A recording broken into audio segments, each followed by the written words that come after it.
Olá, hoje celebramos com gratidão a Deus o testemunho de Santo André Kim e seus companheiros mártires. Confesso que a primeira vez que ouvi falar sobre o testemunho desses santos, desses mártires da igreja, foi impossível não me lembrar do escrito Amor Esponsal da comunidade Shalom, onde nosso fundador diz que um coração inflamado por este amor tudo realiza e a tudo se dispõe. Santo André Kim e seus companheiros foram brutalmente assassinados justamente por seu amor e fidelidade a Jesus. A igreja presente na Coreia tem talvez características únicas no meio católico. Ela foi fundada apenas por missionários leigos. A Coreia, dizem alguns cientistas, políticos e historiadores, sempre foi uma referência no Extremo Oriente no que diz respeito ao intercâmbio cultural com outras nações, com outros povos, com outras culturas. Há inclusive um autor cristão cuja obra é muito explorada quando se trata de acontecimentos relacionados à missão e o martírio de muitos fiéis do Senhor. Trata-se do grande sacerdote Mateo Ritz. Entre suas obras, a que mais se popularizou foi A Verdadeira Doutrina de Deus. Inspirado por seus escritos, Santo André Kim e seus companheiros, então, os santos que nós fazemos memória hoje, resolveram fundar a primeira comunidade cristã católica atuante na Coreia. E foi ali então que se consumou a oferta de suas vidas por meio do martírio. André Kim, embora cheio de ardor, era muito prudente em suas visitas e ações missionárias na China. Porém, embora cheio de precauções, os líderes e bispos da Coreia foram informados pelo bispo de Pequim de que suas atividades precisavam seguir a hierarquia e a organização ditada pela Santa Sé com sede em Roma. Mateus obedeceu. A igreja e suas ações foram muito frutuosas naquela região. Em pouco tempo, a comunidade, fruto de suas ações e de seus companheiros, cresceu possuindo milhares de fiéis. Porém, junto com esses frutos vieram também as perseguições por parte dos governantes coreanos, que eram inimigos da liberdade da igreja. Não só da igreja, mas a gente via que até virtudes, valores básicos como justiça, fraternidade, era colocado em xeque por esse povo. E era justamente ali que esses missionários procuravam anunciar Jesus. Entre as ações desses líderes estava o assassinato de toda e qualquer pessoa que fosse pega falando de Deus, falando de Jesus. Eles então promoveram verdadeiras carnificinas entre os anos 1685 a 1882. Consta nos registros que no total foram mais de 10.000 mártires, cujos nomes são bem representados por Santo André Kim, o primeiro padre, o primeiro sacerdote de naturalidade coreana a morrer assassinado por causa da fé. Porém, o que os governantes não se davam conta é de que, de fato, o sangue dos mártires é semente de novos cristãos. Como bem já havia dito o imperador Tertuliano no início da igreja, André Kim nasceu no ano 1821. Pertenceu a uma família coreana muito cristã, de origem nobre. Seu pai, devido às fortes perseguições de seu país, inspirado pela igreja dos primeiros séculos, formou uma igreja particular dentro da própria casa. Ali rezavam juntos, ouviam a palavra e recebiam o sacramento.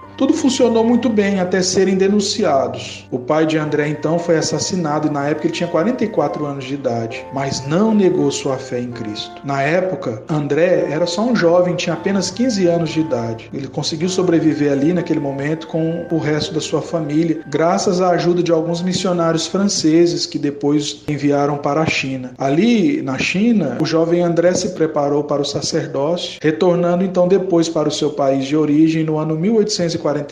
Foi como diácono e foi ordenado sacerdote pelo bispo de Xangai. Devido à sua condição de nobre e de conhecedor dos costumes locais, Santo André obteve grandes resultados no seu apostolado e ações evangelizadoras. Até que, a pedido do bispo, um missionário francês o seguiu em comitiva num barco clandestino para um encontro com as autoridades eclesiásticas de Pequim, que aguardavam documentos coreanos a serem enviados para o Vaticano. Porém, no trajeto foram descobertos e presos. Santo André, por ser de origem nobre, foi interrogado até pelo rei, no intuito de que ele renegasse sua fé e inclusive denunciasse os demais companheiros. Como ele não fez, foi severamente torturado por um longo período. Depois de muito torturado, ele foi assassinado por decapitação, ou seja, cortaram a cabeça dele. Era o dia 16 de setembro do ano 1846. Na mesma ocasião, foram martirizados mais 103 pessoas das mais variadas classes: homens, mulheres, adultos, idosos, leigos, sacerdotes, pobres, mártires, dizem que nem mesmo as crianças foram poupadas. O sangue dessas almas esposas de Deus parece ter atuado como fogos de artifícios ou como brasa em pólvora. De nada adiantaram as torturas e as mortes, pois a jovem igreja coreana floresceu ainda mais com esses testemunhos. E assim, no ano 1984, o Papa João Paulo II, cercado de uma grande multidão de cristãos coreanos, presidiu a cerimônia de canonização de Santo André Kim